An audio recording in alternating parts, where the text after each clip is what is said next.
Hey, what's up guys? You're watching Superstrong47 and today I'm going to be teaching you the simple guide to the Game Pass Disable Collisions. In this video I'll cover all the ways for how to use Precision Build Mode and how to turn snapping on and off and change things like that. Let's stop talking about it, get straight into it. If you enjoyed the video, don't forget to like and subscribe. Let's go. So, it's actually rather simple. So once you've got the Disable Collisions Game Pass, you'll have this little tick here. So this means that you can turn disable collisions on and off. So for example, if we just get a hedge, which is something which you can't actually disable collisions on, you have your default snapping, like this. Yeah. Now, if I change to a rock, however, I've got if we go into the snapping settings, I've got use precision build mode on, and my move snapping is no snapping. So this means that I don't have to do the snapping that you do with the hedge, so I can place all these anywhere, which is really helpful if you want to make organic shapes or things like circles.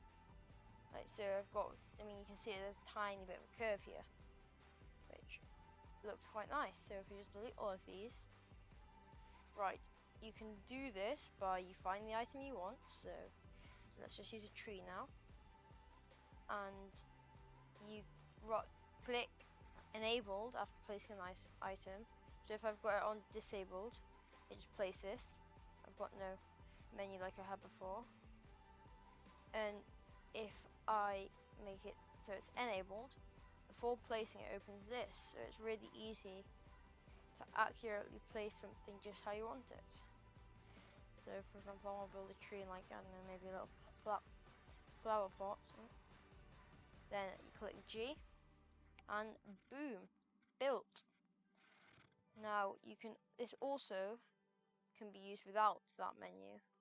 So if I just go into here, disable that, go into this horizontal grid snapping, and I change this one to 1/8. You see how it's moving 1/8 of a grid square at a time? But I've got no menu like I did with this tree here. So I think hopefully you get the idea now that all these have different values. So default, it's just the grid, the standard basic grid, half a grid, so on, so on, so on. Now vertical snapping is basically the exact same thing. So if I hold control, which is how to lock it to a column, now this moves up a tiny bit, which is different to what would happen if I had it on default snapping, where I hold control and it's snapping it up like that, rather than the smoother thing that we had before. Now if we come over to rotation snapping, this just changes the degrees it rotates at a time. So with default snapping, it rotates a full 45 degrees, I believe. Yeah, 45 degrees. And then you can halve that and get it down to 11.25. You can turn it down to no rotation snapping when you're on the precision build mode. You can also turn on free rotate. So if I hold R, then I can rotate it freely like that.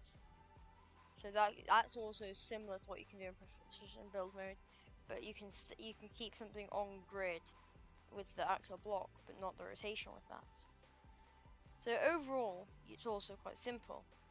Now with the picker tool, there's also another quite cool thing, where if I hold shift and use the picker tool, it instantly opens this menu in the exact same shape it was.